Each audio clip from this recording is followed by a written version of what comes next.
It's really cool to just have people in their 20s in general on this platform to, talk about real life shit that people who are 20 years old, have to deal with.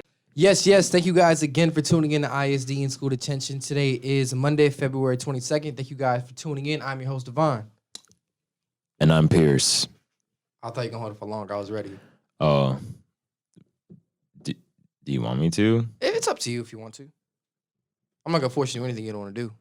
All right. Maybe next time. How you feeling, bro? I'm all right, bro. I just started going to the chiropractor recently. Really? What's that been like? It's been cool, I mean, definitely something I needed for sure. Mm-hmm. I could show you my my x-rays. They're actually pretty bad. Yeah, they are. Actually. Did you get your hip worked on again? Yeah, you could see. Sorry, that was loud. You're good. Is that your spine? Mm-hmm. Why is it going like that? Is it supposed to go like that? No. Really? Not. Yeah. Yeah, that's supposed to be straight up and down. Yeah. That definitely looks like your mouth, though. Well, I had to open it. I had to open my mouth so they can see the back of my That's skull. crazy. Yeah, why is your spine going like that? Because my hips aren't aligned. My hips aren't aligned, so that makes my spine curve, which makes my shoulders not aligned. I remember. It's your right hip or your left hip? My left hip. I remember you had that impingement, and you were going to physical therapy for a while. Yeah. Yeah. Yikes, that's crazy. I know. It's wild. Posture, bone, pancreas, arms, shoulders, hearts, lungs. I've looked at x-ray forever. Oh, they wrote in big letters, too much curve. Mm-hmm. So what's the chiropractor been like for you so far? It's been cool, man. It's you send that to me? Or do you care if I put that in the... No, I don't care. Okay. It's been pretty cool, the sessions are a lot quicker than I expect them to be. They're only literally like 15 minutes, if that. Mm-hmm. You're in and out, you know what I'm saying? So, I mean, I guess it's cool. You don't have to schedule your day around the appointment. Yeah. But, it feels good, it's just nice to be able to get things cracked that you were never able to crack before, whether it's my hip, 'cause I'm not able to crack my hip. I don't know how to do that, but he's able to do whatever position, boom, gets that done. The middle of my back, or like mid-upper back, I've had like this feeling in my bone, not pain. It's just like I just really needed my back to be cracked, and I've tried everything. I've tried people stepping on me, picking me up, chairs, twists, everything, and just nothing. I could never get that spot to crack, and then eventually he just was able to. So I was like, bet, but it's gonna be a process. It's gonna be a little while until I'm back to where I need to be at, where my bones are supposed to be at. So I've only gone 3 times so far. I'm going again today, later. But it's been cool. Definitely needed for sure. Yeah. Like, man. How do you feel after you get your back cracked and shit? Great. I mean, the initial, when it happens, this doesn't hurt. It's just like shock. Yeah, for real. Because I mean, like, the guy, he really like pushes down, so it hurts, kind of. But then like you're like, oh. Chiropractors be swole as hell too. Yeah, this dude isn't surprisingly, but yeah, okay. Tall as fuck though. Yeah, tall as fuck. But then when you tall, that's some lean muscles. Yeah, and he played basketball too when he was younger, so he's probably pretty strong. Strong as hell, absolutely. Probably pretty strong, but yeah, chiropractor, you got to be decently strong. I'd imagine to be able to, move the bones how you're supposed to be moving them. Yeah. But it's super cool, yeah. I mean, it was going there. Finally, I never had an X-ray on my back, so like seeing that, like it wasn't really surprising. Like I knew all of that because I could feel it. Yeah, I just never saw it. You feel me? So I finally saw it, and I was like, yeah, that makes sense. I knew my hips weren't aligned. I had imagined my back curved like that. I just didn't know, so it makes sense that it's like that. And then I knew my back was curved too. I mean. So I just knew all that. It was just nice to finally see it, and then now I'm just kind of taking the steps to deal with it. You know what I'm saying? Your shit look like I-95, bro. Yeah.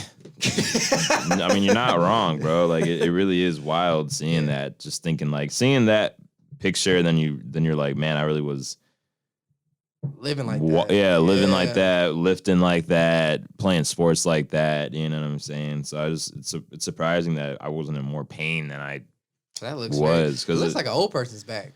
Just yeah, like my he history, said like the medical he said field. My mid back has the damage of a 40 or 50-year-old. Yeah. But do you ever feel it? Because you're always lifting. Nah, you're always physically active. You're always working out. It's not like pain. I mean, like obviously working out, like you have like pain soreness from and that. Shit. Right, you know what I'm saying? But I've never like not been able to get up or like bend over. You feel me? But like the way he was explaining it, like the I don't, they're not joints. There might be joints, but they're like compressed and they're supposed to be wider. But my back, the discs, and it's compressed. Yeah, the discs are in between your individual spinal bones. Yeah, the discs are compressed and not as open as they should be. Do you think it could be from your like years like lifting heavy? Not at all. No, I think it's because he told me something happened when I was younger to move that a bone. A growth plate? Did he say that? It wasn't a growth plate. No, okay. No. But and I think what happened was I was a little kid snowboarding and I didn't know how to stop, so I just kind of ran into the snowbank, and like my upper body got into it, but the board kept moving and like twisted around. Fuck. I think that's what happened, but I don't know. I mean, it's hard to pinpoint what happened because as kids, you're just wild. So like, there's all types of shit. But I mean, yeah, man, it's pretty crazy seeing that. Just seeing how bad everything was. But I'm glad I'm getting something done about it now, and I didn't just deal with it. You know what I'm saying? Because that later on in life, especially because you're such a physically active person. Yeah. Like lifting 3-4 days a week, and when you lift, you lift. You're definitely one of those like, I take pre-workout and I lift for like 6 hours, and I'll do like 8 different lifts, and then do abs and then cardio. I've tried to be more intense in the gym lately. I've been going, not by choice, but I've been going alone just because no one wants to go when I'm going. But it's not. I actually kind of like going alone sometimes. I mean, obviously, like going with people is really cool. Your pace is different than everybody else's, though. Yeah, you're like, at least from our friend group. Yeah, like your pace is definitely more just like, I'm in this, I'm here. This, what are you doing? Come on. Which isn't a bad thing. Not a bad thing at all. I'm not shitting on you for it. I mean, but it's definitely different than most. Like out of all of us, you're definitely like the gym rat. Yeah. Surprisingly, because I wasn't. At all for neither of us never, were. So, but like my mentality going in the gym is like, unless I'm with people, I have zero issues like talking to people and blah blah blah. Like I still get my workout in, but like if I'm going alone, my mentality is I'm trying to really be as intense as possible, lifting not as my heaviest weight because that's just not smart to do, but I do like to lift heavier. Like I try to lift somewhat heavy and still have higher. Like yesterday, for example, I did back, right? And I was alone. And everything was 12 reps. I was trying to hit 12 reps on everything. And I was trying to hit it using heavier weight. You know what I'm saying? But not weight I wasn't able to control. You know what I'm saying? I still was able to have proper form while doing it. Because if you're not able to move a weight without breaking form, then you shouldn't even be attempting to, you know what I'm saying, do too that heavy shit. For you. Exactly. So I wasn't at that point, but I was definitely lifting heavier, and I was really just trying to really be intense in the gym. Because I feel like my thing, if you're in the gym, like you're there to work. You feel me? Like what's the point of going to the gym if you're just kind of bullshitting around and like not really lifting? Not everyone has to lift heavy. Everyone has different goals when they go to the gym. So obviously, like if your goal is different from mine, I don't expect you to be doing the same workouts, but you should be working, towards whatever goal you have. I see people all the time, like in the gym, just kind of not really doing anything. You know what I'm saying? Like they got like 5-6 friends with them. They're all crowded around this one. It's just like lame. It's lame. Yeah, man. And on top of that, those be the motherfuckers who be on the machine for a long time, bro. When like for me, right? When I'm working out, my attention span is very short. Mm-hmm. So for me, I need to do what I need to do. I need to get to it right away. If I don't, I'm not. That just happens everything in my life. Excuse me. I'm putting off some shit right now. Because I'm gonna get to it later. When I'm in the gym though, I like to get to it. Yeah. Because I got nothing else to do. I'm in the gym. I'm just gonna work out. Yeah. And like for me, like my schedule's always changing and shit. And sometimes I haven't always put the gym as a priority. So now when I'm ready to make it a priority, I see motherfuckers just standing there like, bro, move. Because when I want to do it, I really want to fucking do it. Yeah, man. Get out the way, bro. Some people, but then you're 100% right. But I guess it really depends. And again, like since I said, everybody has their own goals, so everyone's doing different stuff. So sometimes like you might have someone that's lifting stupid crazy weight and they take like 2-3 minutes rests in between sets. You know what I'm saying? But that's a thing, just because you obviously don't want to just give yourself 30 seconds and then keep trying to max out. Like you wouldn't be able to do that. Yeah. You know what I'm saying? So like that aspect is different, but that you'd be seeing them doing that, but you definitely have teenagers that, 5 of their friends come with and they're all around like the bench press and they're all just like Kicking just kind of bullshit and not really doing Go work out at your high school like if you want to do that, 10-pound weights. I'm like, bro, like, Yeah. move. Yeah, so I feel you. I feel you 100% there, man. I definitely feel you 100% there. I don't know. I feel like when I go to the gym, like my mentality is like different. You know what I'm saying? Like, I feel like sometimes I'm a dick when I go to the gym, and not on purpose.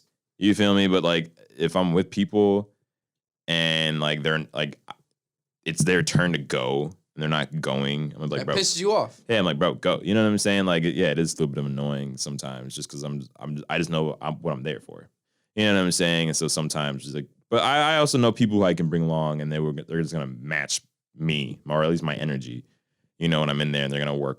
But sometimes you go with people, and they're kind of just lollygagging, and it's just like, why'd you even come here? What's it like going to the gym with me? With you? Yeah. Oh, man, I haven't gone to the gym with you in like a year. Yeah, it's been a year and a half. No, in like September. 2 years. It's definitely been like September. Stop lying. Not last year? Not Bro, September last year. We just both signed up for Rise in like the fall. And you went I went like once. I went like with you. I was Once with me. Yeah, once with yeah. me. Okay, yeah, maybe it was September. It I don't know. was. But okay, yeah. I mean, we have different goals, you know what I'm saying? So like you're definitely like, well, at least at the time you were trying to slim down. Yeah. So you were a lot more cardio based, you know, which is perfectly fine, you know, and weren't lifting as heavy as me, obviously, because you haven't been working out as long as I have. But it's not like you're there to work for sure. You know, sometimes I feel like you're, and again, it's just like everyone's like this when they first start out. I was like it too, but like you don't necessarily have a plan when you go in there, or not even have a plan, because sometimes like I'm like, oh, I don't know what I'm gonna do yet, and then I'm like, okay, I'm gonna do back. But then I have a list of back exercises that I know already. So I'm like, okay, I'm doing this. I'm gonna do this, and that. You know what I'm saying? So I feel like for you didn't really have an like, okay, I'm doing this today. You know, so you'd go and you'd go and be like, okay, I'm gonna do like pull down. Then I'm gonna go do some arms, and I'm gonna go do some legs, and then you know what I'm saying. So it's, I guess it's a full body, which is also a thing. But I'm sorry, No, you're also good. right though, because there are days I try to do, like when I go in, I try to have a whole day. Sometimes I'm scattered. It's better to have a whole day dedicated to a certain muscle group than try to do everything. So like when I was going, like right before the pandemic started last year, I was going. This is when I was at the field house, Right. Bruh, 3-4 times a week. So yeah, and you were going there for consistently for sure. Consistently, bruh. So then I would do, triceps. It's triceps, chest, back, biceps, legs. Yeah. So I would have a day dedicated to each of those three. Cardio. Yeah, so, like a push pull legs. Yes, type of push thing, pull legs. Do like 3-4 workouts each of each, right? Each day.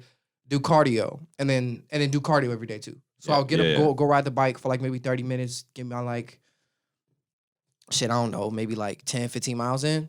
You know, sometimes like 8 if I'm feeling, I'm capping. If I'm doing legs, like 5 miles.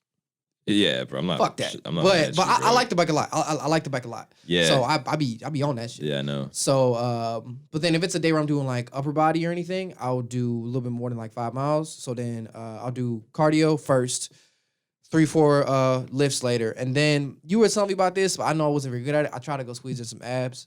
You do abs every time you go work out. I try to. I know I did. Yeah, bro. I mean, abs like abs for are me, so fucking it's the crucial, worst bro. thing. That's the last exercise I want to do. Like, me too, bro. So when I'm doing abs, instead of doing abs at the end, which I feel like a lot of people do, it's like, okay, I'm gonna bust my workout in, and then I'm gonna do 20 minutes of abs, 30 minutes, however long you want to do it. Yeah. I whenever I do that, I'm like, I don't want to do this. You know what I'm saying? Like, that's the last, because I'm already so tired from my workout and cardio or whatever the case, to then sit and then crunch and do all these different abs. So I've now started just doing ab exercises as I'm working out. You know what I'm saying? So like yesterday I was doing like some rows, barbell rows for my back. And then when I wasn't doing that, I was doing like these weighted like crunches and all that stuff. So I would be back and forth. So by the time I'm done with my workout, I've done 4, 5, 6 ab exercises, you know, and I always try to, depending on what the exercise is, I always try to do 100 of them. You know what I'm saying? Like 100 reps of whatever variation and stuff like that. So like I still get a good ab. Like, could I go harder for abs? Of course I could, you know, but like, I don't know, man. Like having abs is not. And first of all, I should probably sit here and say that I'm not a any type of physical trainer or a nutritionist or none of that. So all the shit I'm talking about could be complete bullshit. You know what I'm saying? It could be complete bullshit. But like having abs is more than just crunches and, you know, and doing ab work. You know, it's really diet that is gonna get you to hell. Yeah. So having a 6-pack is so much more than just, oh, I'm just gonna work my abs super, super hard, but I'm not gonna focus on any of my diet. Then you're never gonna have abs because you know, it's really to have like cut abs, it's you got to be pretty serious about it. And I don't know, I like to eat, you know what I'm saying? So like I do have them. They're not like extremely defined, but that's also not my goal. You know what I'm saying? Like I'm not trying to be some just super nasty cut guy, you know, I got other shit going on. But I can't sit here and say I've been telling people this recently, but I've been watching like hella bodybuilding videos, you know what I'm saying? Mm-hmm. Just because it's just interesting to me, you know what I'm saying? Just like seeing like how crazy these guys are, like it really isn't. And I didn't think about it like this at first, but watching these videos, and then some of them were saying like bodybuilding really is it's an art form. And at first I was like, what? You know, like no, it's not. But if you think about it, it is, because they're trying to sculpt the perfect, you know, physique, you know, to them, whatever the case that is. And instead of using a chisel and some clay and rock and all that stuff, they're using their weights and their body. They're literally sculpting themselves, you know. So, and it really is, it's pretty intense, you know. But I always said, like, I don't think I'd ever want to do that and get that big. I wouldn't want to get that big, but you know, I don't think I think that'd be something I would enjoy. You know what I'm saying? Like that lifestyle. I mean, it's a pretty boring lifestyle. It's a really selfish lifestyle because everything's revolving around you. You know, and the ego you probably develop when you bodybuild. I mean, I wouldn't even say it was an ego. I feel like it's more, maybe for some, for sure. Like it's selfish. It's about you. You're not talking to. I mean, you talk to people, of course. I'm being dramatic, but you're like in the gym. You in the gym like you at work. It literally is your job. So in my case, I'd be in the gym 5 days a week. At least 5 days a week. Damn near sometimes twice a day. A lot of the times twice a day. Your diet revolves around it. Cardio every day. Diet. People want to go out to eat. No, I'm cool. Or if you do go, you're gonna go there and sit, just kick it, maybe. Yeah. But you're gonna bring your own food everywhere. Your entire life revolves around that, because then you're gonna have to carry a lunch bag with you with your proper snacks, so you don't go over your carb. Yeah, bro, you gotta eat 5, 6, 7 times a day. You know, everything has to be weighed out. It's like you said, you get friends go out to eat. But yeah, I'll go. I have to order a plain, you know, chicken. Yeah, like just like you can't even enjoy the food because it's like I have to get everything plain so it would fit my diet, this and that, you know. It's a lot of cooking you're doing too. If you don't have a partner, or if you do have a partner, that's a lot of stress on your partner. But yeah. I mean, I meal prep now, bro. You know how much fucking cooking I do? Oh, probably a lot, bro, you know. So I can imagine them. And bro, it's from the videos I've seen, like, you know, videos like what I eat in a day, like these professional bodybuilders, and like a lot of it's like eggs in the morning. A lot of times they drink the egg whites. That's probably gross, but I'd imagine just so you're not eating like 6, 7 egg whites, you know what I'm saying? A bunch of like it'd probably just be easier to put all that shit in a blender and just get that shit down. You know what I'm saying? Chicken, a lot of chicken, a lot of broccoli, a lot of rice, a lot of steak, a lot of sweet potatoes, a lot of vegetables, you know, just all that shit, you know. So that's just something that you really have to want. You feel me? You really have to want that. And then you're right. Like it's a stress on your partner. So like I wouldn't be surprised if a lot of bodybuilders don't have any like a relationship like that, because, you know, a lot of their time is dedicated to them and themselves and what they're doing. Now, if your partner is also into that shit, then like it's cool. It works out perfectly, like bet, you know, but that I feel like that's usually not the case most of the time. I don't know. And then some of them, not saying you would, but some of them getting steroids. All of them do. Oh, all of them do. If you're a professional bodybuilder and you're not like a natural in the natural category, you're on steroids. There's absolutely no way these bodybuilders get that big, that tone, that it's just you can't do it. I mean, they talk about, there's plenty of videos of bodybuilders talking about steroids and cycles that they take, and, you know, off season, on season, this and that. Like, this is a known thing, but it's just like you can't. There's just no way you can get that big, you know, that quickly, that strong, that veiny. That there's just absolutely no way. And if you go to the gym and you like know people's bodies, you know bodies look like, you can tell who's on roids and who's not, bro. Most definitely. I mean, that gym I go to now, a lot. I would imagine a lot of them aren't, but you walk in there, you can be like, oh, okay, yeah. At least it looks like, that they're on it. But at the same time, that's not necessarily true because there's a lot of people out there that do take steroids that don't even look, that they're not massive at all. Like they're not. You would think they're not what you think they would look like. I remember this one dude came up to me. It was really actually really weird. But I was in the gym, and then I was in the bathroom, and he was washing his hands, and I could hear he was talking to me, but I had my headphones, so I was like, "What?" And then I'm like, "Bro, why are you talking to me?" In the bathroom? In the bathroom. I'm like, "Bro, I'm fucking peeing. Like, can you leave me alone?" But anyway, so I walk out the bathroom. He follows me out, and he's telling me about all this shit about. He followed you out. Well, he had to leave the bathroom, so to talk to you. Yeah, yeah, right. So then he's telling me about, I'm a model. I do this, and I take this and I take that, and like he wasn't like nasty big at all, you know what I'm saying? But like he was pretty cut. But like I get people take steroids for various reasons, bro. Not everyone takes steroids to get big like that. Because again, like, yeah, steroids help you get to that point, but it's still so much work that's involved in that. Like you don't just take steroids and tomorrow you're huge. Like you still have to work out. You still have to eat. Yeah. It's literally,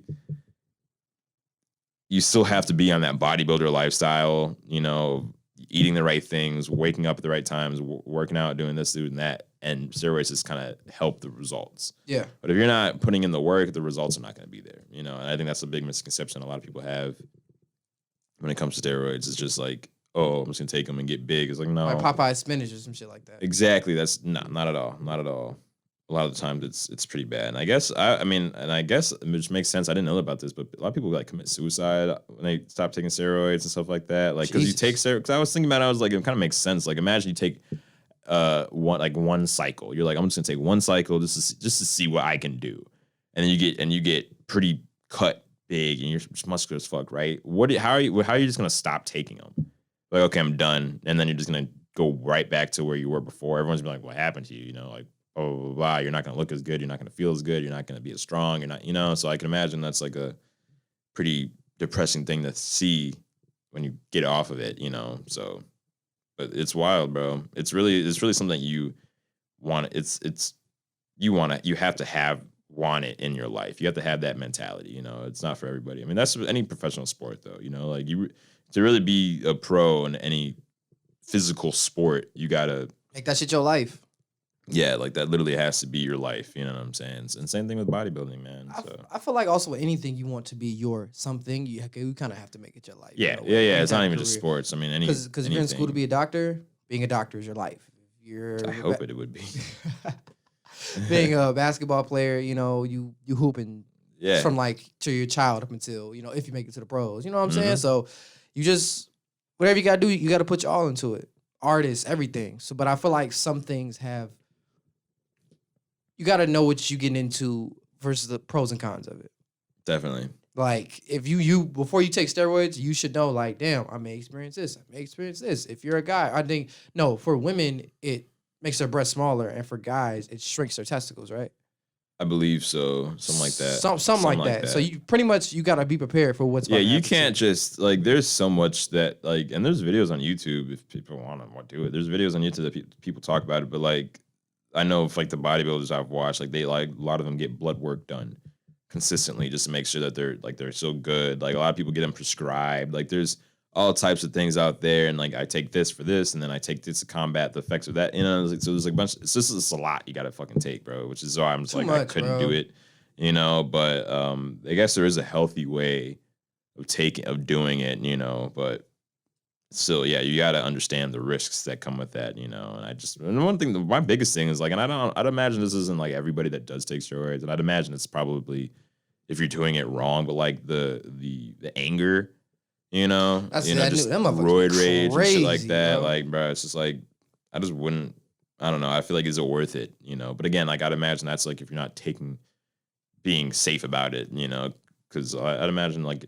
Once you get to the professional levels, you have doctors and you have a better understanding of it and stuff like that. And I'm pretty sure they're not on it all year round either. Like you're on it for the season and then you get off once the season's done. Because what's the point of just taking them all year round. You know, like you got to give your body some time to like rest. You feel me? So yeah, but there's this one guy who would take, I guess he wouldn't take steroids at all for like 6 months in the off season, and he would literally look like you. And he would take steroids, and he would blow up. So in 6 months, he would just get nasty. But I'll see if I can find a picture of him. Crazy. Yeah, it's wild, bro. It's really wild, man. That's disgusting. So, all right, moving on. Definitely show me that picture, but moving on. Let's get to the agenda. Personal page, positive news. Talk about the gym. Talk about your back, man. Me personally, I got nothing new going on. Trying some new recipes here and there. Other than that, I got back in the DJing a few nights ago.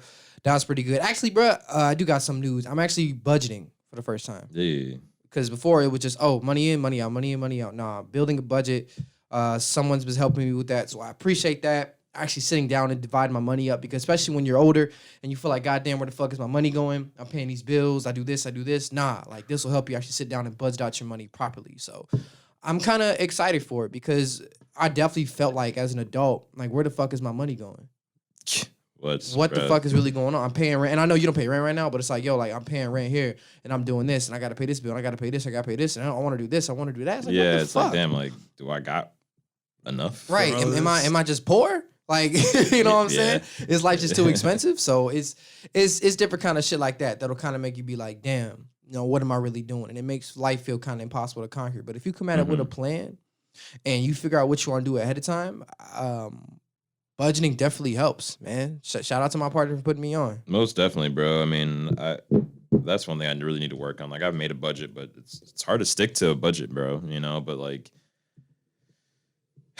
everybody, when it comes to being financially stable, the first thing they say is get a budget, know where your money's going, know what you're paying, and all that shit. Like, you really do need to know that stuff, you know? Like, it's very important. So that's good that you're starting to budget, you know, just to figure out where your money's going, you know. 100%. All right, positive news, man. First of all, prayers for those in Houston, Texas. I'm not gonna lie, bro. When I saw this icicles on a ceiling fan, I was like, this shit fake. Yeah, it was wild, right? I was like, because I live here where it's colder, it doesn't happen. But then I got to remember, their houses aren't built like our houses. It's very true. Which is why that was happening. Because I'm just like, that shit fake. Because I live in one of the coldest places in America. Ain't no goddamn way that happens. But shit. Yeah, sometimes I'm just like, how are you guys just struggling so much? Yeah. It's a few inches of snow. But they're just not equipped, exactly. They're not equipped, so you couldn't expect them to do that. Yeah, and that was another thing. And now I guess it's like 72 degrees down there now. So it's fucking weird, bro. It's glad global warming is real. People don't want to believe global warming is real, but that shit is real as hell. Yeah, no, global warming is really real. I don't even understand why people don't believe it, you know? Like, I don't know. It doesn't make any sense to me. It doesn't to me either, but I feel like it's going to be one of those things where it's just like, something bad's going to have to really happen for you to understand this shit's happening. And we've had bad things happen. This is one example of it. But something else is going to have to happen to where it's like, okay, global warming is really real. Y'all need to make sure that y'all pay attention. A lot of times people don't want to listen to the facts or listen to when you try to give it something. Sometimes it's like something bad has to happen. That shit has to hit them in the face, and then they understand it. And I would pray not that shit like what happened in Houston just keeps happening. Because that's just not... that guy. What? Get the fuck out of here. Yeah. I mean, obviously he's wearing a hoodie, but you could clearly tell he's not. That's a huge difference. He'd be like that every year? Every year. He was competing at least. Every year he was competing, he would get off and just shrink down and then just get right back on it. Some people would say he wouldn't even work out. I know his insides I know his organs and insides are probably done. I don't know, bro. I mean, it really depends on like... I say that because you're putting your body through so much change. Yeah, for sure. I mean, for sure. And it's also response to the drugs. Like, everyone's response is different. So he just had a amazing response to the steroids, you know? So that's definitely not what me and you would probably look like. Maybe we'd look better. Maybe we'd look worse, you know? Who knows? But that's wild. That's disgusting. But yeah. Anyway, back to it. Yeah, global warming, man. Make sure you... And I'm not saying what happened down there is because of global warming, unless it's been proven that it is, because I'm no expert on global warming. But yeah, guys, take care of the earth. Be mindful that the weather is fucking crazy and that shit happens. 100%. Yeah. Was it actually confirmed that that's because of global warming? Or am I just... I don't know, but no, well, it was a polar vortex. Winter vortex. Okay. One of the two. Okay. That hit the whole country, I'm pretty sure. I mean, it was cool as fuck up here. Hit Texas. I mean, Italy. It was snowing in Italy. It was snowing. Damn, really? Yeah, it was snowing all over the place. So, yeah, shit's wild. Yeah, bro. But it just got mad cold, bro. It did. So, more than what I'm used to, though. Definitely. Like, that was pretty disrespectful call. Oh, man. No, that's off topic. Never mind. I was going to say how I got a lame-ass ticket. But it was okay, fuck it. Snow parking, right? Remember I told you I got buried in that spot? Uh-huh. And I was showing you, bro, I parked. So, to prevent myself from getting buried in, I literally moved my car to the other side of the street. Mm-hmm. And I didn't get buried in, but then I got a fucking ticket. But this is my shit, though. The place that it's in is it's like I can only park on the street. Everywhere else is private parking. Right. So where else am I supposed to go? I don't know, man. I'm glad they didn't tell me. I appreciate that. Don't get me wrong. Yeah. But it's just like, come on now. Everywhere else is private parking around me. There's a park over there. Like, what am I supposed to park on the other side of the park? It's like a whole mile walk, bro. That shit crazy. Maybe you are. Maybe they know that and they're just like, shit, we need money. I think that's what it is, bro. Because that shit bro. petty as hell. That probably is exactly what it is. It's only like a little $50 ticket, but it's just like, it's going to be reoccurring because I keep having to go back to that place. I'm going to have to keep going there. So why would I continue to subject myself to that bullshit? I don't know, bro. Figure out somewhere to park. That's some bullshit. Gotta find somewhere to park at. I guess I'll just walk to Oak Lawn. It's a good exercise. It's fucking lame. I hate that shit. All right, moving on to positive news, man. Per goodnewsnetwork.com. Shout out to them. This is pretty crazy. Says get paid $3,200 to create art on this remote Michigan island for 3 weeks. If you're an artist who's always dreamed of getting your a G word. Gog? I don't know. I don't know how to pronounce that. I don't know how to pronounce it either. If you're an artist and you're getting your gogging on with the immersive island getaway where you can fully indulge yourself in all things nature, you just might be in luck. Located a few miles of Michigan's Keenaw Peninsula and Lake Superior, Rabbi Island may not be Tahiti, but it does boast 91 forested acres of practically... Oh, he's a painter. Okay. Gorgon. How do you pronounce it, like though? that. Gorgon? I don't know how to read phonetic spelling at all, bro. I don't. I have no idea. 91 forested acres of practically pristine paradise, and the call for its annual artist residency program is now wide open. 3 lucky applicants will score 3-week residence scheduled to take place sometime from mid-June to mid-September of this year. At least it'll be a little warmer. If that's not interesting enough, the Rabbit Island Foundation is also offering $3,200 stipend to sweeten the pot. Past residents have used the funds to facilitate research, cover travel expenses, and purchase supplies and procure materials. Per the website, Rabbi Island Residency launched in 2010 as a platform to investigate, expand, and challenge creative practices in a remote environment. By living and working on Rabbi Island, residents engage directly with the landscape and respond to notions of conservation, ecology, sustainability, and resilience. I think that's kind of cool because you're allowing artists to go. A lot of times artists feel like, they're locked in. Yeah. And they have this creative space to go to. I feel like that would be really dope for whoever signs up. And I feel like more people should know about that. Because if you do win, you literally get to be locked in on an island. I'm assuming that's beautiful for 3 weeks. Just do nothing but what you want to do. I think that's pretty cool. That would be dope, yeah, man. I guess it just depends. Hopefully that they don't get like writer's block or whatever on that island. Yeah. Just because you're in a nice spot doesn't mean the inspiration is going to be there. You know what I'm saying? Yeah, definitely. So, but that'd be cool though. Shit, I'd still do it. I'd do it. Just to get away, man. I'd definitely do it. All right, moving on to the next thing. Again, per goodnewsnetwork.com. Alex Trebek's Jeopardy wardrobe is now going on job interviews, dressing the people who need it most. When beloved Jeopardy host Alex Trebek lost his battle to pancreatic cancer last November, he left behind more than family, friends, and a legion of adoring fans. He also left behind an amazing legacy of compassion and philanthropy. During his lifetime, the Canadian-born TV personality invested his passion, time, and money in a number of worthy causes. Continuing the tradition, Trebek's family has donated a portion of his personal wardrobe, much of it worn on air, to the Doe Fund. Established in 1990, the Doe Fund has provided jobs, vocational training, education, and social service to more than 28,000 undeserved Americans coping with addiction, homelessness, and a history of incarceration. Shout out to Alex Trebek. I think that's huge because you're giving opportunity to people who may not have had it before, and you're preparing them to go do something and change their lives. I think that's really dope. And I think that is a big thing right there. We talk about legacy Because not only are you affecting people while you're here, when you're gone, you're still making change. Mm-hmm. And I think not a lot of people can say that they've done that before. Yeah. Well, not because they're dead, but not a lot of people can say or people can say about someone else to be like, hey, even after this person's gone, I still feel what they're doing. Mm-hmm. So I think that's really dope of him. Yeah, man, that's super dope, bro. Just to be able to help out people in need. Yeah. You know what I'm saying? Who need those clothes. And that's a good way to do it, as you kind of enter the next chapter in life, is to leave it for those who really need it. Yeah. You know what I'm saying? Not just to give it away to charity and stuff. I guess it's charity, but like you're really helping people firsthand, which is what really needs to be done. You know what I'm saying? Especially people that don't really get handouts. You feel me? Facts. Like that.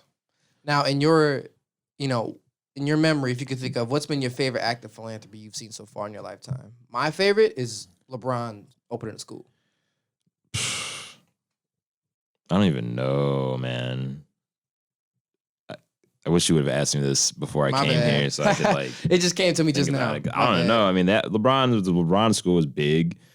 That's definitely huge. I mean, there's so many different philanthropic. Jaden Smith's pretty philanthropic too. With the Philanthropic, excuse me. Okay. Yeah. I'm stupid. Yeah, with the water. Yeah. That was really cool. That's really cool. That was a big one. I mean, there's so many. I remember Kanye was trying to build domes for the homeless in LA. Yeah. Something like that got shut down. Some guy in Toronto was doing that. Or sorry, not Toronto, but in Canada was doing that. Then he was getting sued. Bruh, like that's so much bullshit, bro. Like you saw how quick and easy it was to get all these restaurants to build nice little outside eating areas and shit.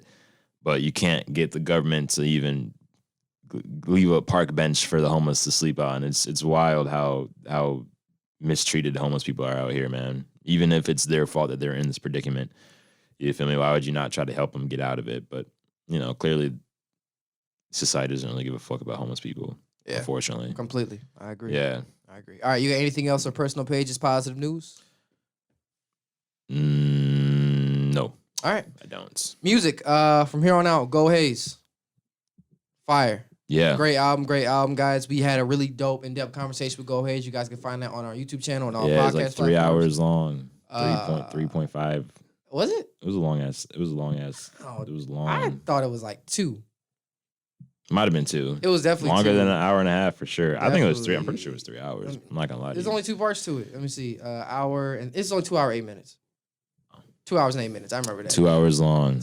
it was a good one though. Yeah, it was a good one. We talked about a lot of different things on there. Just about him having faith, him believing in himself, inspiration in music changing, his thoughts on current music, guys. So it's really dope. He sent us some songs ahead of time for February 12th. Rockefeller Vision. Gas. Fire. Pure fire, man. Pure fire. You guys can go support that on Bandcamp. From what I understand, bro, Bandcamp. They give the most profit to the artist. Yes, definitely. There's no, cause streaming is cool, and I guess I don't really understand how playlisting works either. Do you? No. I don't understand I made such and such playlist or this. I'm not trying to knock nobody for it. I don't get it though. I just don't understand. Yeah, I don't get the whole. Bro, don't ask me anything about the music business because I do not know. I don't know.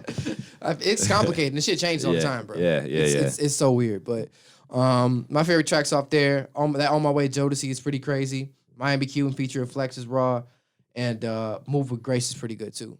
Yeah, man. I mean, I like all those. I mean, the whole album was hot. You know what I'm saying? I mean, obviously, we knew going into it what it was and everything. But I mean, if you haven't heard it or if you don't know who Gold Haze is, check it out. Check it out. Tune in. Absolutely. And on IG too, if you want to see the dope.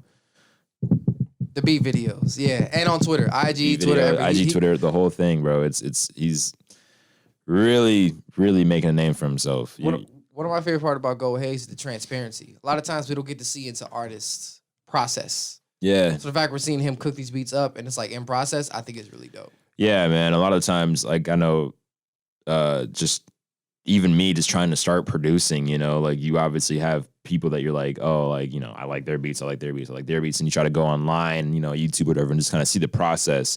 And obviously, you're not trying to find their secrets because every producer has their own secret recipe. Of course, but a lot of the times it's damn, you really don't get an insight into any of these people, because they're so secretive about it. And that's not all of them. Obviously, there's definitely producers out there that are trying to help the next generation come up. But I mean, it's just nice to see that, especially from a younger producer, you know, who's really making waves, you feel me, to kind of let you in a little bit, if that makes sense. Absolutely. Yeah. I completely agree.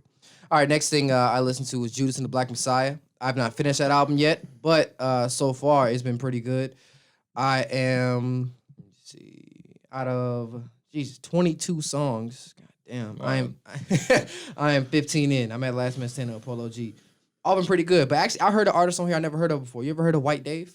White's Dave? Yeah. No. A song called "The Praise," produced by Hit Boy. Banger. I'm about to check it out. Banger. The overall theme of the album is about, you know, Black empowerment, the movie, you know, us versus the police, different things kind of like that. But the album's good, bro. A lot of times, though, I did feel like the narrative of, you know, Black people police, Black people in the police, it began to become too much. Movies out all this, you know, there's like so many documentaries and movies on it, so many songs inspired by it, think pieces, TED Talks, all the other shit, whatever. It just became too much for a while. But this album's pretty solid, bro. I do enjoy it, but I definitely had to take a break from it because over the course of a year, between the protests last summer, you know, Black men dying all the time at the hands of police unjustly, and the different movies and shit that's all come out, it's become too much, and you don't want to let that become the way you think like your life. It's gonna Definitely. You definitely want to take a step back. Not that you're forgetting about what's happening and what happened, you know, or you're ignoring it, but at the same time, you know, you want to make sure that you're to take care of your mental health. You feel me? And obviously, with any news like that, you know, in any aspect, it's not good to just consume it on the daily, you know, because then you get filled with hate, then you get filled with, you know, you get depressed, and it's just become very, very gloomy. Yeah, you know what I'm saying. So sometimes you just gotta be like, all right, let me just step back real quick, you know. But then you know, get right back into it if you feel like you need to. You feel me? Because these themes aren't going away. There's a reason why there's so many movies. There's a reason why there's so many songs. There's a reason why there's so many think pieces, and there's so much content about this topic, is because it's such a huge thing, and it's constantly happening, seemingly with no change, you know. So obviously this is something that needs to be talked about, but at the same time, you know, it's important for everyone to kind of just take themselves out of that for a little bit, you know, just kind of reset in a sense. Yeah, when something big happens, like, you know, the protests this summer, things like that, I get it that a lot of our artistic community gets inspired at once, and they all put out their own renditions of whatever that inspired them, whether it be art, you know, movies, drawings, speeches, poems, music. It just becomes too much. And because then it's just the same thing over and over again. Exactly, and I'm not knocking them for it. Please, thank you for speaking up. But for me, it's like I need to take a break from that, seeing that. Because it wasn't make me sad. Then I had to kind of dive back. Yeah, I get you, man. I mean, especially with last summer, like, you know, you're scrolling down Instagram, every post is like, man, like, it's tough, bro. It's tough. But I mean, you can't knock people for feeling. Obviously, they're not like, oh, somebody else is making this already, I'm not gonna do it. You know, everyone, Right. So it's like we're not knocking anyone for it. Like, please continue doing what you're doing. It's just, I'm sure everyone has to be like, all right, let me chill out. You feel me? Facts. Yeah. All right. Did you have any other music? Yeah, bro. I've actually been listening to Slow Tie's album, Tyron. I don't know if you know who Slow Tie is. He sounds familiar though. Yeah, you've definitely heard of him. He's got A$AP Rocky's on there, Skepta's on there, Denzel Curry's on there, James Blake is on there. I did see this. Yeah. I actually really fuck with it. I'm not even gonna lie to you. I've been listening to it a good amount. It's volume 1 and volume 2. For Tyron? Yeah, it's volume 1 and volume 2. Oh, I didn't see that. I'm gonna have to. You know why? Why? Because I have Tidal. Oh. I don't know if that's it. I'm just talking I don't know. Maybe. But volume 1 and then volume 2. You know, I feel like it's two separate things, because if it was just a really long album, they just list all the tracks. Oh, yeah. No, I have that too. It's just not. It just goes from. It doesn't say volume 2. So you just have 14 songs. Yeah, but it goes like 1 to 7, and then it goes 1 to 7 again. Okay. Okay. I was like, what? Okay, yeah. No. Gas, bro. I actually really, really fuck with it. All right, I'll check it out. My guy Dosh actually put me on to CEO Trail. I don't know. I honestly don't know how to pronounce that. CEO Trayle. Yeah, I see it right here. Yeah. Hard. Yeah, bro. I actually fuck with him. Okay, cool. That song is Tough. Really, yeah. It's a really good song, man. Yeah. But yeah, there's actually I really fuck with that. And then I don't know how to pronounce this dude's name. I've showed him before. Don't we know him? Personally? Let me see it again. Definitely not personally. Hell no. You don't know him. Okay. So the X is obviously silent. Oh no, Thousand Van Founty. I don't know. Y'all gotta get better at making your own name. I don't know, bro. Y'all really gotta get better at making your own actually that shit is fucking ridiculous, bro. I'm sorry. I'm guaranteed that someone has to know how to say his name. Him. It can't be. That's it. Yo, how do you say your name? Don't worry about it. It's like, what? Right. Thousand. I need to know. Is that X on the cover? Thousand Band Found. I don't know. No, that's him. That's him. Let me see it again.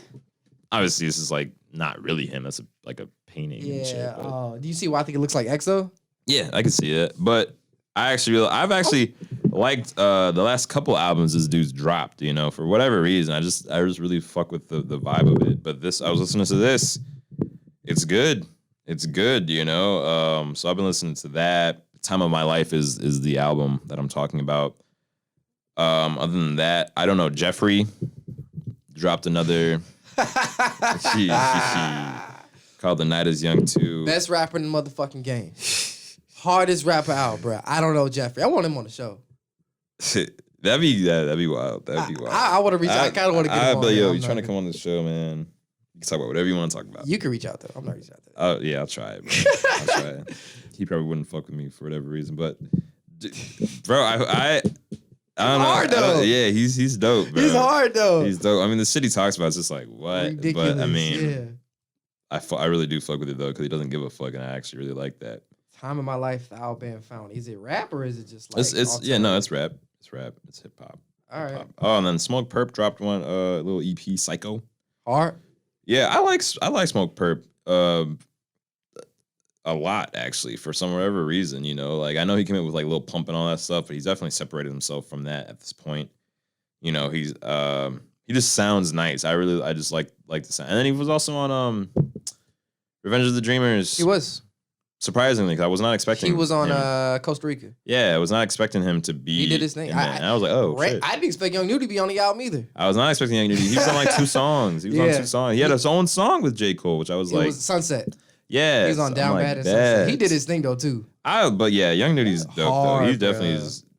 I feel like he's one of the next up. I hope so because everything he drops, I'm like, yeah, bro, I'm fucking with this heavy. Now, which the I Don't Know Jeffrey's album that you put me on the first time? Was it that one right there? The Jeffrey compilation. Yes. Yeah. Top 2. Yeah. 2. This shit is hilarious. First song, Give These Whores Hell. Like what, bro? Hey man, that nigga's hilarious, bro. But I honestly fuck with it because he doesn't give a fuck, bro. And that's honestly how I feel like you should even come into the rap game. Like you can't give a fuck about what these people think about you, about what you're saying. You know what I'm saying? Like you just got to be in there and be yourself. You feel me? So and actually, bro, maybe he isn't being himself. Maybe this is somebody else. You know that he's trying to portray. But he seems to come off fairly authentic. But I just like how he's just wild, bro. He's super wild. But I definitely know not everyone's gonna like that. Fuck no. I remember I was, and I guess this could really go for any like a lot of rap. But I remember it was me and like 2 of my friends, 3 of my friends, and one of them just happened to be a girl, right? Mm-hmm. And we were smoking in this car, and then I was talking about I don't know Jeffrey, and one of my other friends knew he was too, and he was like, oh yeah, blah blah blah. You know, I really like this song from him, and he plays it, right? And you know, he's just talking shit about girls, bro, talking shit about him, and my friend was like, I don't like this. I was like, yeah, you probably don't. Sorry. I'm gonna play that for you girls, actually. Yeah, but like, dude he goes hard, bro. But that's probably because I'm not a girl. That's you know what I'm saying. He be dogging. He be dogging them, bro. He be dogging them. But like a lot of rappers do, if you think about it. Like a lot of rappers dog women when it comes to their songs, bro. Whether that's pimping them, whether that's calling them bitch, I don't give a fuck, blah blah blah. Like or just like cheating on them, being proud of cheating on them. You know what I'm saying? Like, what did Future say? I ride for my niggas, I lie to my bitch. Yeah. Whoa. Yeah. 21 Savage said, I'll leave you before I leave the lean, little bitch. Damn, bro. Fucking. Hey, you know, like. What a little young. What did Thug say? Pussy tight. I had to use her pussy. Shorty pussy so tight. I had to use a stick or some shit like that. You know what I'm talking about? Or am I tweaking? Shorty pussy so tight. I had to finger that shit with a stick. I'm at. What song is this? Either way, though. Yeah, bro. A lot of rappers be talking shit about females, bro. And he's just one of the worst. He's definitely one of the worst. One of the worst. I was lighted up. Shorty, put so tight. Shit flows, though. Yeah, he does. He does. And his beat be crazy. Yeah, it sucks to say that, you know. I'm like, whoa, but like, shit, sue me, bro. Look, I love women. I don't care. I know. Of course, you know, of course. I know I respect women, so I don't feel that way, but I'm going to bump that shit. I'm going to bump it too. Girls bump it. You know what I'm saying? Like, there are plenty of women that listen to maybe not him, but like these rappers, and while they're saying this shit. So, you know, I mean, I don't know. Yeah. I don't know, but what else are they going to listen to, I guess, you know? Facts. All right, moving on to the bigger picture, unless you're anything else music-wise.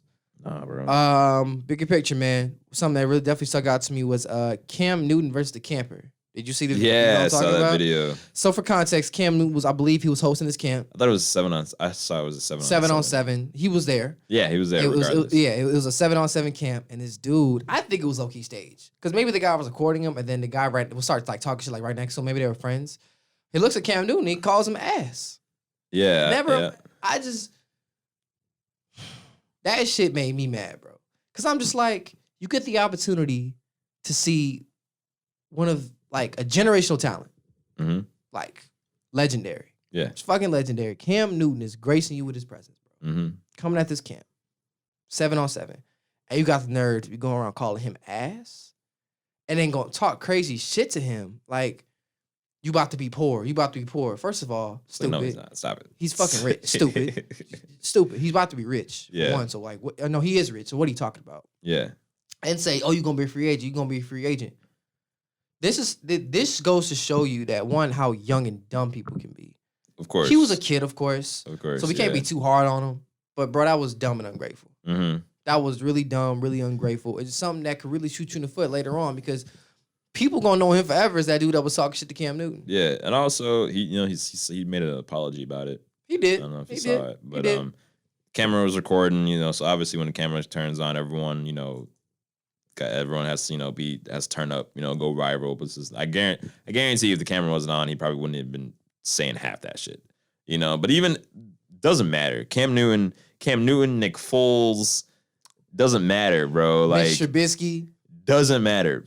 They are quarterbacks in the NFL, so they could be the worst quarterback in the NFL. They're still a quarterback in the NFL at the end of the day. If any other level that's not the NFL, they're probably washing your ass. Washing them, bro. Like, so to sit here and just talking just wild to him, he's just like, I'm surprised. If I was Cam, I wouldn't even give him. I would have been looking at him like, bro, you don't even know what you're talking about, bro. I would have kept walking, bro. And that's low key a slight on Cam for even responding to him, because he wanted that response. Yeah, he wanted that response. If I was Cam, I probably would look at him. I just kept walking, bro. Yeah, it's like, what you really finna tell me? I'm MVP. I won a Heisman. I have a national championship. I came from JUCO all the way to D1. Been to the Super Bowl. Been to the Super Bowl. Cam Newton came from JUCO. Yeah, he wasn't even highly recruited, bro. JUCO? Come on, man. Yeah, bro, he's put the work in for sure. I mean, despite talking about accomplishments in the NFL, which he's had plenty of accomplishments. Yeah. I mean, you're talking about something that's damn near impossible to do, become a professional in a sport, any sport, because there's so many people that are trying to get to that point. So to just be sitting here talking wild to him, yeah, I mean, I don't know who this kid is. I don't know how good he is. You know what I'm saying? I would hope he's good. Because if he wasn't even that good, if he wasn't the best person on his team and he's talking like that, but like, bro, like, you're not even the best person on the team. Fuck out of here. Just really fuck out of here, bro. But it was wild. But I mean, I don't think that's anything new. I mean, the younger generation's always going to be disrespectful to the older generation. You know what I'm saying? That's just how it is. It's just now, I feel like, because of cameras and going viral and that whole thing, I think it's amplified. So now people are really trying to, you know, if they're disrespecting someone, they're really trying to be disrespectful as fuck. so the more people can be like, oh shit, you know, just to get that many more reactions out of them, you know, just so they can be like, oh, that's me, you know, that got the 1 million views or whatever the case is. But I mean, yeah, I saw that video and everybody was just like, that's just insane what that kid's saying to Cam Newton right now. It's just like, that just doesn't even make any sense. That doesn't even make any sense at all. You feel me? It's like, it'd be one thing if he was like maybe a backup quarterback, but even then, it's not. Because he's still in the professional. Still a professional, bro. Like, it doesn't really matter because the kid doesn't know what he's talking about. I hope that kid makes it to NFL because if not, he's gonna look like a fucking goofy. He's gonna get dogged. He already looks like a goofy, but yeah, bro. It's like you were talking about. It's just I didn't see anybody agreeing with the kid. Everything I saw was just like, bro, you're tweaking, bro. And everyone else was hyping it up and just be like, ooh. But first of all, if he had any real friends, they would have told him to shut the fuck up. Yeah. Period. Yeah, I would have been trying to talk to Cam. Like, teach him. I don't know what his position was. I don't know what his position was. Maybe but it doesn't really fucking matter. But like, just trying to get some type of wisdom, you know, some type of information from Cam just about the process, you know, the mentality, whatever the case is. Any little tidbit you can get. Yeah, so I'd imagine now that you know he's not gonna get that from Cam. You know what I'm saying? Definitely not gonna get that from Cam. I hope his coaches, you know, went and tore him a new asshole. To be honest with you, because I would have been like, bro, what are you doing, bro? Like, sit your dumb ass out.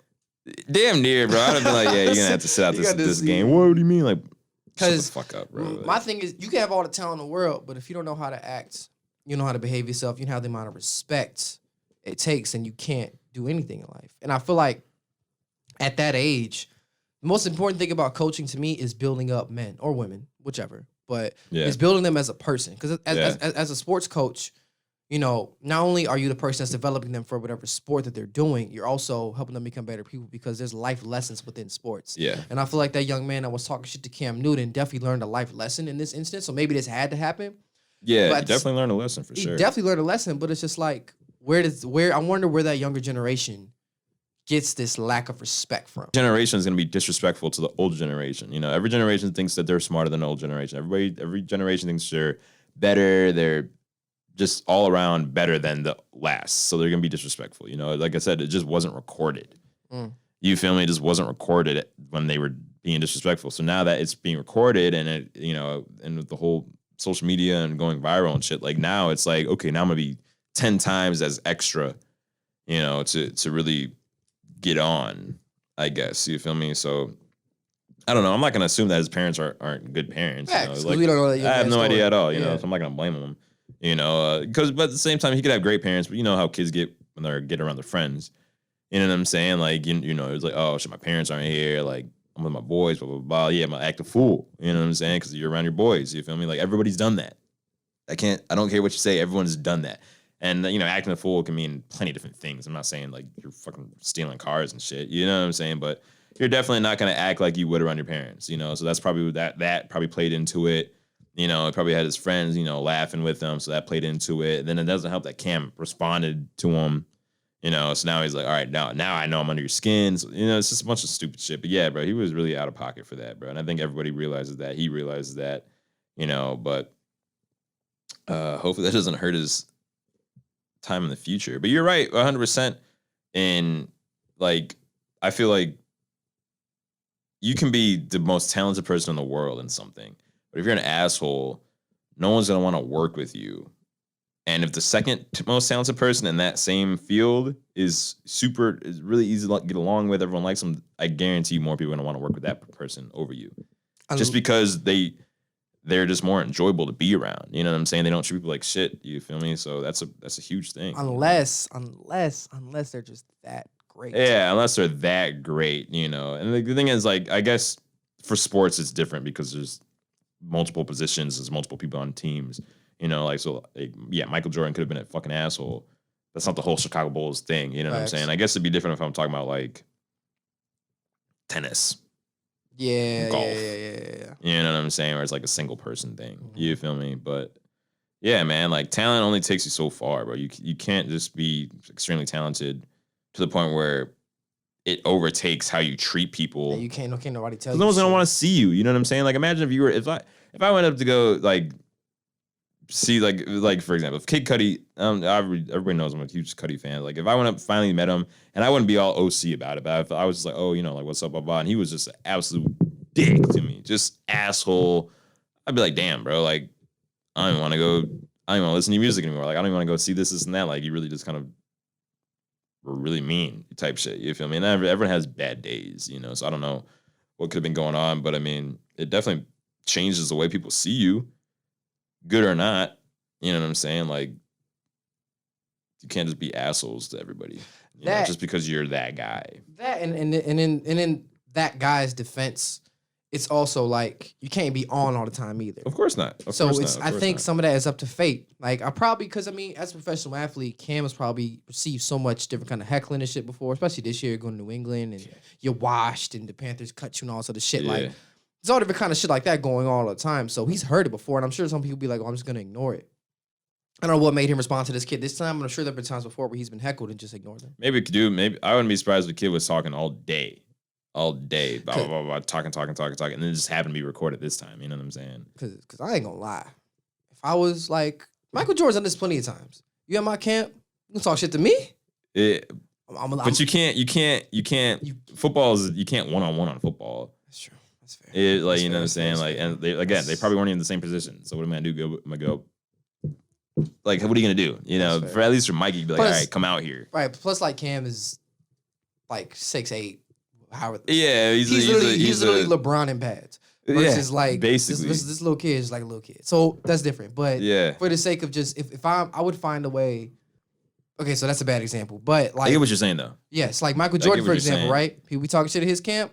If I was running a basketball camp and I'm a pro with these kids, because you always gonna have that one kid that's gonna be talking crazy. Talking. Now, I used to chirp a little bit, but I would never say what that kid said. I would never call somebody ass. That's crazy. But not when they're a pro, because they aren't. Clearly they aren't. And he's a pro of pros, But I would definitely, I'm gonna let you talk. Okay, I'm gonna let you talk. And then eventually I'm gonna have to sit down the whole camp and I'm gonna bring you out here. Mm-hmm. I'm gonna bust your ass. Yeah, and I'd be like, sit down and be like, so what was that you were saying? You're right. Earlier? So you were saying this. I want you to say it in front of everybody. It's like everybody. And then, if you're gonna start crying, I ain't gonna lie, I don't care. I don't care. Like, I don't give a fuck. What are you crying for? What are you crying for? I don't give a fuck. What you crying about? This is again, sports and life lessons. Yeah. This is what you get. Yeah. You're about to learn a lesson here. Some lessons are harder than others. Now I'm about to bust your ass on all your little camper friends you was showing out for. I may dap you up later. I wouldn't. I'm like, bro, fuck you, bro. It's fuck you forever, bro. Like a little kid? Yeah. Yeah. Really? Yeah. What made you say fuck? I'd kick him out of the camp. All right, nah. Give me your cleats, give me your pads. And your ball. Matter of fact, give me a glove too. You'll never make it. Ever. No. You fucking suck. You're right. Nah. But I mean, like, I don't know. Like, he obviously got in trouble, bro. I'm sure his coaches got on his ass. I'm sure his parents got on his ass. Because why would you do that? That's just such a stupid thing to do. Especially like if you see someone that's in the position you want to be in, the last thing you should do is make an enemy. Like you should try to learn. But I mean, obviously we're saying shit that he's probably heard a million times already. He probably feels like shit now because everyone's talking shit about him. Yeah. Literally everybody's talking shit about him. So he's probably like, damn. I feel down. Clearly that didn't work out to my advantage. Facts. All right. You got anything else on that? Oh, man. Cool. That was we did good with that. You have not seen Judas and the Black Messiah yet? No, but I know what it's about if you want to talk about it. I don't want to spoil it for you, though. All right. I don't want to spoil it, bro. It's because if I talk about... Because if you know the story of Fred Hampton, you know how the movie ends. Yeah. Duh. I feel like that's pretty case in point. Yeah. But it's... Well, if that's the case, we shouldn't even talk about it anyway, because what if someone hasn't seen it or over here like, oh, this is what happens in the movie. You know what I mean? Okay. By next week, it'll be out by 2 weeks. Mm-hmm.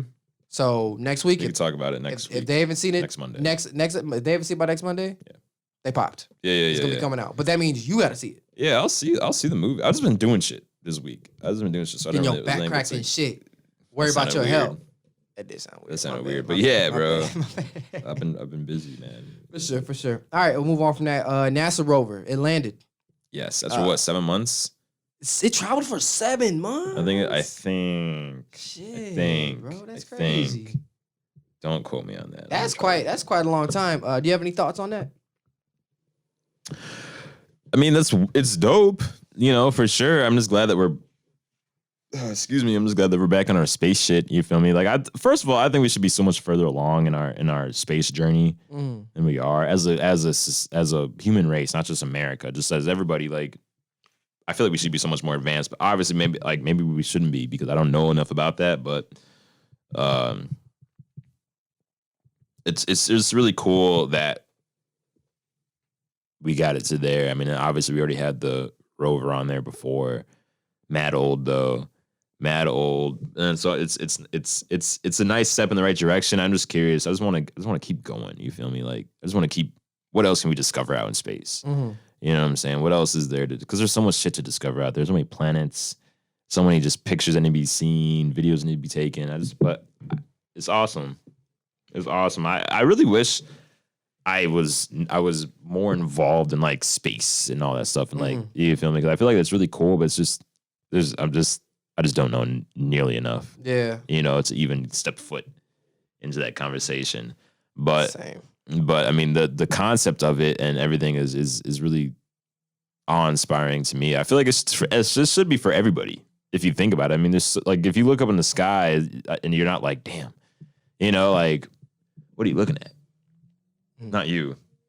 Space. I know. Yeah. Oh, okay. You looked at like. I was like, I'm looking for something for our next slide. I'm sorry.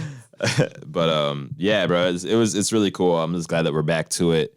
I'm interested to see what new information we're gonna get with this rover that landed up there. Yeah, that we already haven't gotten. I know we got a couple pictures already. It's always so wild to see landscapes of other like planets. You know, like because I just saw a picture of Pluto recently. Icy, obviously. I mean, it's Pluto, but.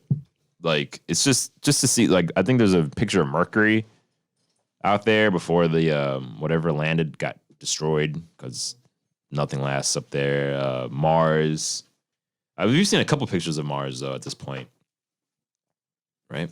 Yeah. No, most definitely. Yeah, I think we have. I mean, the part I really want to talk about with this is just I think that it's really dope that. You know, society's making steps to go out to other things. It's just so confusing because they say we're not sending anybody up in space anymore. And it's always weird about what the U.S. is trying to do with space. And I feel like also...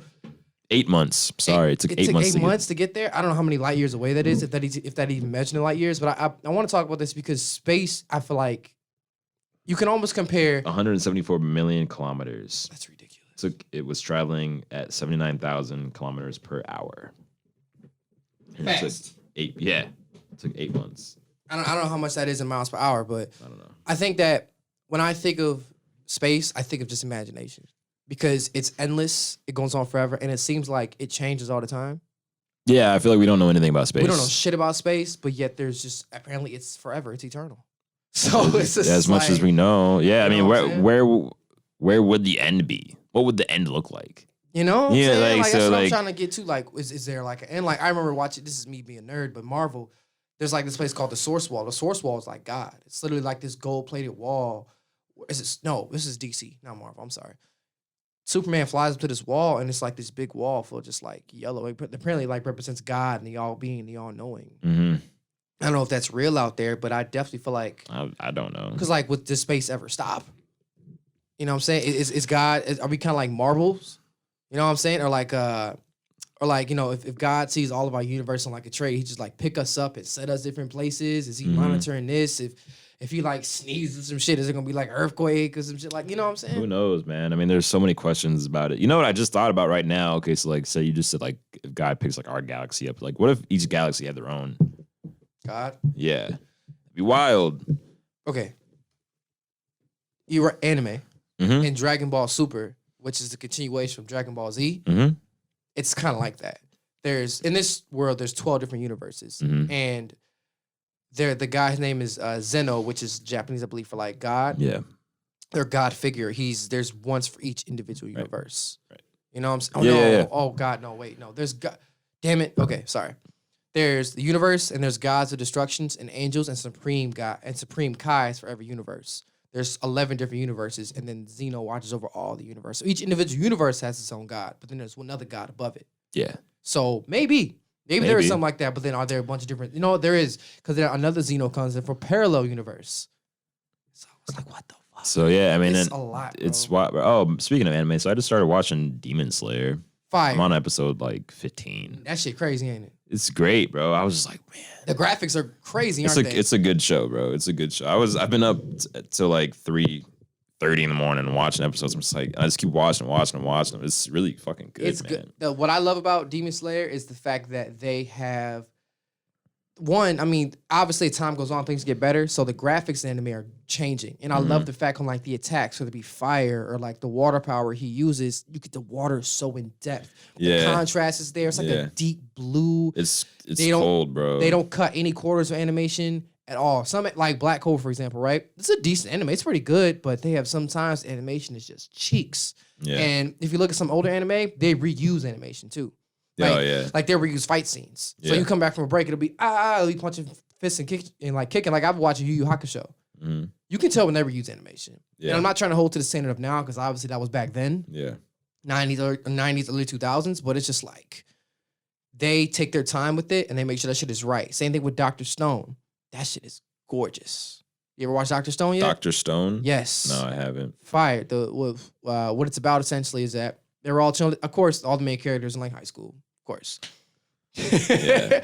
Why is it always high school, man? Maybe they feel like it can relate to the kids. Maybe they feel like if it's like an older character like that. I wouldn't mind a mid-20s main character though. You know what? Okay, so like I'm sure there's so many animes out there that neither one of us clearly don't know about. So I'm sure they have like a college setting for one of them or adults.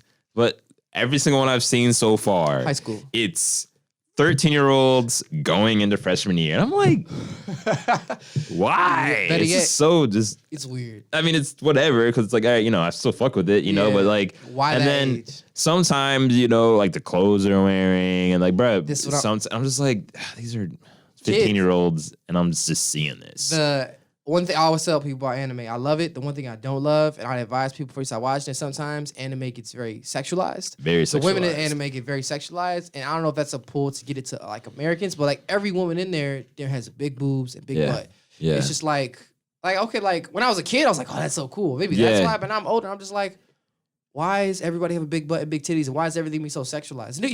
There's one anime, Fire Force. I like it. I like the show. But this one girl, she's considered like a lecher or a leecher. And every time someone walks up, the running gags, every time someone talks to her, tries to like do anything, with put a hand on her shoulder, her clothes will fall off. And it's like, it's like, why? That's so unnecessary, bro. Some of them are weird. Yeah, some of them are a little just really sexual. There was one on Netflix. Have you seen this show called Beastars? No. It's a good show. Like the premise of it is pretty cool. So it's like, it's high schoolers, right? Obviously, but they're animals. But they have like human bodies, but like the head is like an animal. You know? And like they got fur and all that stuff. But then there's like carnivores and omnivores and herbivores and all that shit.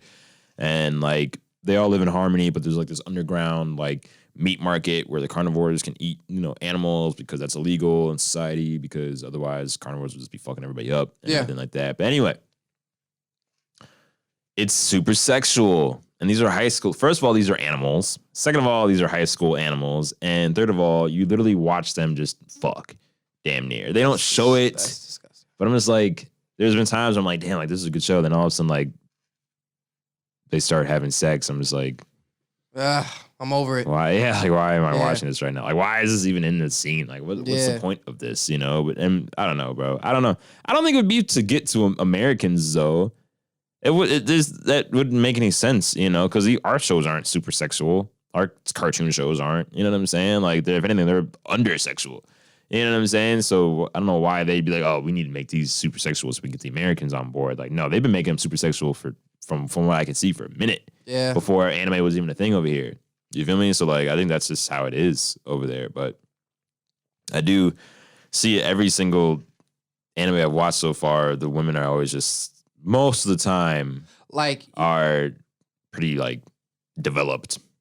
And they'll be like 13 years 13, 14, and you're just like... And it's weird, like, my favorite anime of all time, like Bleach, like, a lot of my favorite animes don't have sexualization in it, because I feel like when it is anime, they push that shit so hard, and it's just like... Yeah. Stop. Like in Bleach, for example, like, my real first anime I ever got into. Like when I was younger, when I was a kid, I was the 8th grade freshman year. I was like, wow, these girls are so fine. Like, oh my God. They had a black girl in there too. So I was like, oh my, and like all these women were like thousands of years old. Yeah. In that storyline. So I was you're like, this is cool. Right. You know, sexy as a grandma. You know what I'm saying? So it's just like, and like their spirits, so they don't really age that well. So they don't age. I'm like, okay, whatever. But like the rest of that shit, bro, that shit is just like, why? Yeah. And I feel like it'd be harder for anime to gain new watchers because they sexualize shit so much. Yeah, I don't know. Maybe I could see that. Like, if you're not comfortable with that, but there's plenty of animes that I guess aren't like that. I'd imagine that aren't like extremely sexual and all that stuff. So I guess it really all depends on what you're watching. Like Demon Slayer, not sexual at all. Not sexual at all. Like there hasn't been one instance where I'm like, you know what I'm saying? Just the motherfucking hands. Literally. Them hands or swords in that case. But that's all they know. Wild. Such a good show. They show all the gory deaths. Yeah. I mean it's rated mature, I'm pretty sure. Yes. But a lot of animes don't show all the gory stuff, but at the same time, they have a power system that's easy to understand. Animes? A power scale. No, Demon Slayer. Oh. The power scaling in there is easy to understand. Well, I'm deeper into it than you are. Yeah. But like I think I'm waiting on next season to come out. And I didn't get to watch the movie. But there's a movie? Oh yeah. At the end of season 1, there's a movie. They took a break, put out a movie. It's pretty good. Wait though. I'm gonna watch the season first. Yeah, watch the season and then watch the movie. Yeah, it's continuous. It's continuous. Yeah, I wouldn't do that. What I heard, the movie's great. I tried to watch it legally online. I can't. So, but I'm gonna try to. So, Attack on Titan. I've been watching that too. I'm only on like episode 5, so it gets good, bro. That's what, bro. Everybody has told me it only gets better. When I first saw it years ago, I was like, naked sexualization. Mm-hmm. Naked humans running around? Fuck this shit. Yeah. I'm not watching naked humans. They biting people off and shit. I'm like, this shit is weird. I'm cool. Yeah. Because I saw it on Adult Swim. And when I saw it on Adult Swim, shout out to Adult Swim, man. They're the ones who really introduced a lot of us to anime, for one. Yeah, Toonami, too. Shout out to that all nigga that Tom. Shit, bro. Yeah, always. All that shit. But like at first I was like, I'm not watching this shit. This shit looks really weird. I don't think this is for me. Like, they run around naked, biting each other's heads off. I don't want to stand it, whatever. But that's because I jumped to the middle of it. It builds up slow.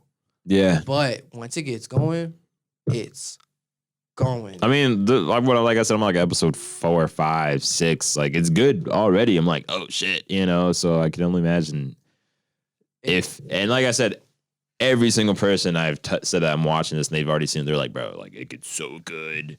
It's not all animes, but a lot of the most popular animes, they all have action in them. Y'all got action, y'all got powers. But I think the key to having a good anime, a great anime, is a good storyline. I feel like some animes lack the storyline. So God of High School, for example, right? Great action, great, all that good shit. But if you watch the anime, the storyline isn't really developed like that. Mm-hmm. It's just like, oh, he has this power, and oh, he's in high school again. He's in this power, they're fighting in this tournament, and his ancestors designate prelude some other powers he may have, and he's looking for this, looking for that. Like, okay, cool, but Attack on Titan gives you that action, character development, storyline. One of the best written animes I've ever watched. One of the best written shows I've ever watched, period. And I've been watching anime for years. Yeah. Not saying I'm some aficionado, what I say is law, but they know what the fuck they doing. Yeah. So I'm a big fan of that. All right, we're gonna do something new. Unless you had anything else on that. No. A few weeks ago, I asked everyone on my Instagram to give their top 5 artists. Top 5 artists, and I'm gonna shout them out on the show. So we're gonna go over that right now. This is the first for us, actually. I'm kind of glad I stopped putting this off. So, all right. Let me see. Swoop. Damn, I gotta pause the video. I had to re-record it. Swoosh from the CV. Shout out to him. He said his top 5 are X, Drake. It's interesting. He said Drake before 2014. Lil Uzi, King Von, and Lil Baby. Can't say I'm a Uzi fan. Lil Baby hard. Von is decent. Can't say I've been an X fan. The part here that stuck out to me, though, was the Drake before 2014. Which, that's how you believe, that's fine. But my thing is, bro, like, 2015 is when he put out If You're Reading This, It's Too Late. And that's the same time that Meek Beef came out. And that was over Yo Fest. That was like damn near prime Drake. You know what I'm saying? Mm-hmm. That was a really good time. So it was interesting to hear that from someone. Whereas a lot of people think Drake After you reading This Is Too Late, shoo. Yeah, that was really because then that was the time. That was the time because nothing wasn't saying came before If You're Reading This Is Too Late. If I remember correctly. Yeah, I believe so. I believe because nothing wasn't saying came out when we were in high school. If You're Reading This Is Too Late came after when we were in college and shit. So yeah. That was really interesting to hear, man. What do you think about this list? It's cool, I guess. You know, that I can definitely kind of see the vibe of music that this guy listens to. You know what I'm saying with X and Baby and all that stuff. It was all right. Wouldn't be my 5 personally, but I doubt any of these people are gonna have my 5. You know, or your 5. You know, everyone's 5 is gonna be different. Interesting though. It was interesting. Very interesting. Very interesting. All right. Well, you know what? I feel like I would want to ask this guy. And probably other people too. Like, what are you basing this off of? Like, are you basing off of just the music you like, or the lyrical ability? You know what I'm saying? Like, what are the boxes that they needed to check for you to be like, okay, you're in my top 5 type shit. You feel me? Because I feel like all those people are completely different. Very much so. Very much so. Very, very much so. All right, Christina.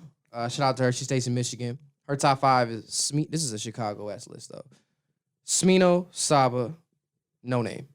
Chicago artist. Boom. I mean, Smino's from St. Louis, but we all know that's a Chicago guy. Masego, and then someone I never heard of, Raven Lene. You ever heard of them? I have.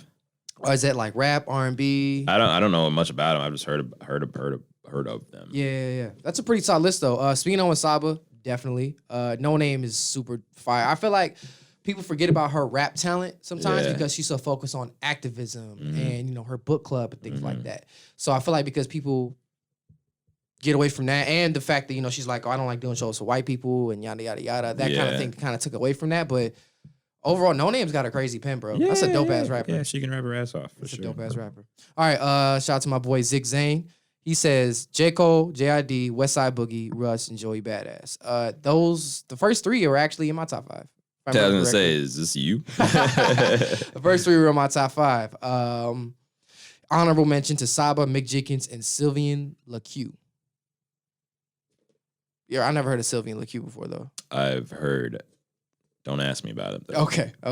The one that stuck out to me on here was Russ. Russ is...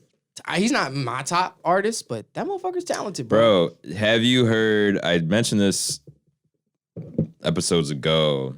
I think it's called Chomp. Yeah, with the dog on it? Yeah. Bruh. Hard. Bro, Russ yeah, is he cold, was really bro. he was really going for it. I'd imagine if you listen to Russ, he probably had other shit that is similar to that. So I can imagine why people would put him in their top 5, you know, because he can rap, bro. Dude can rap. Like, dude can rap. And he said Joey Badass. He did. He said Joey Badass. That's solid. Yeah, Joey Badass. Joey Badass. Joey Badass is nice. Super raw. I'm surprised. I'm salty that I was late to him because I'm such a Cole fan. Yeah. But like those two damn near almost run in the same lane. Yeah, bro. Yeah, I think there's a lot of rappers that I feel like you might have dismissed that are very not similar to J. Cole, but are J. Cole-esque. In that same vein. Absolutely. Yeah. Absolutely. Next up, we got bye guy Matt Harris out of Australia. Shout out to him. It's an interesting list. I believe he's a younger dude. Jay-Z, Stormzy, 1-4, Polo G, and Saba. Never heard of 1-4 before. And when I say I never heard of him before, we're not trying to shit on him. 1-4 or 14? Yes. No, 1-4. Like ONEFOUR. And when we say we ever heard of them, we're not trying to say like we're shitting on them. We're just saying like never heard of them. That just sticks out to us. Absolutely. This list is a lot of range to it too. Because you go all the way from Jay-Z to Polo G. Mm-hmm. Not only is that like rap style different, but that's just generationally different. I think when someone has that kind of taste in rap music and it goes from like decades, that may kind of show what that person's personality is like, because I feel like they're kind of open-minded, you know? Yeah. To be able to go from like all the way back here to there. Even though it's in the same vein, they're different. Yeah, definitely. I get exactly what you're saying. I think that's really cool. Shout out to my guy, Cook Up Cam. His top 5. You ready? Really, you ready? 1-4 is an Australian drill rap group. I mean, that makes sense. He lives in Australia. That's why we have never heard of him. Interesting. I'm gonna check him out. I want to check him out too. I Chef I Cook. Shout out to my boy Cook Up Cam. He definitely had the funniest response. You ready? Mm-hmm. He said, Dylan, Dylan, and Dylan. You don't get it? It's my favorite list. If you've never seen the Chappelle Show, you will never get it, bro. But whatever the case may be, Dylan is the best rapper in the motherfucking game. No contest. I think Dylan better than Jay-Z. You think so? Easily. Bruh, the last album he put out, Dylan Part 2? I need that verses. Facts, bro. Dylan is great. Shout out to Cam. That's funny. Shout out to my guy Drew at Fabric Narcotics. He put Nas, Cameron, Prodigy, Jadakiss, and Styles P. That is the most East Coast ass list I've ever seen in my entire life. That is, but honestly though, again, like I think Drew's from out here, but I think it's really cool when people listen to like that like the New York lyricist hard bap style. That was an era though. That's a whole era, bro. I mean, I don't think you can never get back to that. You know what I'm saying? Like that was definitely. So much good music came out from that time. Definitely, bro. Definitely. Shout out to him. Big Jag _ Sorry if I may have messed that up. Top 5 right now is Isaiah Rashad, Tame Impala, Mick Jenkins, Don Toliver, and SZA. Again, range. I'm not mad at anybody on that list. Yeah, that's a nice not list, either, bro. yeah. What Tame Impala is so raw because as much as they have fans, are they considered alternative or rock? I don't know. But it's just like they have so many hip hop fans. It's crazy. You know? Mm-hmm. Like I know a lot of people who fuck with hip hop fuck with Tame Impala. Yeah, bro. For whatever reason, I mean, I fuck with Tame Impala heavy, so I mean, I get it. Tracy. Oh, Tame Impala is just one person, by the way. I thought it was a band. No. So there's one person doing all that raw ass music? Mm-hmm. Wow. Pretty sure. That is crazy. One person. That's wild. I know, right? I thought that was a band. And it's alternative. That's what it's on Apple Music at least. I feel like when people say things alternative, it's because they can't put it in their own. You know, like they can't find one to really put it in, you know? I don't know. I wouldn't say that. I mean, alternative is like I don't know how I'd explain alternative, but I mean there's a lot of different things that could be alternative. I guess but at the same time that could be like indie as well or like Gus Dapperton would be considered alternative. Probably, yeah. All right. Shout out to our guy Tracy. Instagram is TRVCY. This is Tracy? Yeah. Oh yeah. Our Tracy. How many variations of G Herbo does he have on there? Wow. How'd you know? Bro, because that's all he listens to, bro. That's all he listens to. He says Lil Herb, G Herbo. At first I was like, Lil Herb, G Herbo. And I was like, wait. Oh shit, that's the same person. Hell yeah. Lil Herb, G Herbo, Drake, Ari Lennox, Summer Walker. Range. Again. I should disqualify this list like a motherfucker, bro. Because you can't have two people. The same. I should look back and really qualify that bro, it's two different eras of the man. It's not the same person. And it's just like, oh, whatever, man. Well, do you prefer Lil Herb or G Herbo? Ow, that hurt. I guess it depends on what the mood I'm in. You know what I'm saying? Because Lil Herb was more like that drill shit. It's completely different. It's just different. This new G Herbo was different. To my yeah. So, Von Trail, shout out to him. He said currently Beyonce, Moneybag, Megan Thee Stallion, The Weeknd, and City Girls. That sounds. Now, does that surprise you at all? Not at all. Absolutely not at all. No, doesn't surprise me whatsoever, man. I mean, that's his taste. If you know Von Trail, that's hilarious. Working with him, bro, at the job we work at, like he would literally just. Well, he doesn't work there anymore, but like every time I walk into the lab, as soon as City Girls put out City on Lock, boom, he was playing that. Then he sprinkled some Beyonce and then some Moneybag. For a while, I was just like, all you do is listen to this ignorant shit. Because all he played for a while was just like City Girls, B King, just a bunch of like that shake ass shit. And I was like, oh, that's what you like. And he got really offended. And he was like, I got range. Remember he came in here talking about that shit? But it was like, bro, that's all you listen to for like 2 months. It's like, that was just the mood I was in. I feel that, bro. Sometimes you're just in a mood, and that's just what you're trying to listen to. Facts. You feel me? So I get that. I understand it too. You know, he listens to like he don't like Gwen Stefani, but I believe he played a little bit of that. He just had a lot of range to him, man. He does. Yeah, I know. So this doesn't surprise me at all. Yeah. Shout out to 3LC, Tupac, Jay-Z, J. Cole, Wayne, and Drake. That's a nice list. That's pretty standard top 5 list, I'd say. It is. There's nothing wrong with it. Of course not. But it's there's a reason it's a standard list. Yep. Shout out to the You Abu. K-Dot, Anderson .Paak, Tyler the Creator, A. Marie, and Solange. Those first three are a West Coast ass list. K-Dot, Anderson .Paak, and Tyler the Creator are all from California. A. Marie, I've heard it before, never say I listened to it, but the one that sticks out to me the most, that's Solange. Solange, fire, bro. Yeah. People sleep on Solange. That shit is crazy. Shout out to my boy Alex Gomez, J. Cole, Bad Bunny, J Balvin, JID, and Juice WRLD. Shout out to the guy Kendall Williams, all that. If you didn't put Kenwood on there, I do not want to hear this list. He said, easy. Nas, Big Sean, Daniel Caesar, G Herbo, and Kenwood. All right. Period. Shout out to that nigga Kenwood, guys. Go check out Kenwood on all streaming platforms. Yes. I listened to that the other day, bro. I forgot I was on the Obama. Really? Yeah, Obama first. I forgot. Like, so I was. You already know how I am. I was in the car, I was still because I was talking. Yeah. All right, man. I'm trying to hear some bars from you. Okay. Oh shit. Not right now. Not right now. Because I can keep that thing. Yeah, I know you'd be like, all right, man. But no, I definitely would love to write some music and do rapping eventually. I'm not trying to say I'm trying to make it. I want to do my best. Just because. Yeah, bro. I do too, man. I'm just so trash. Yep. So trash, but I'm trying to get better, bro. I feel you. All right, next up, last one, but not least, shout out to the homegirl Corley J at What's the Word TV, guys. Go check her Shouts out. out. Kanye, Drake, Jay, Joey Badass, and K-Dot. Very, very lyrical list. Very solid list right there. I can tell you right now, though, her favorite Kanye was early Kanye. One, just from talking to her, two. I think a lot of people's favorite Kanye is early Kanye. But two, bro, she's from Chicago.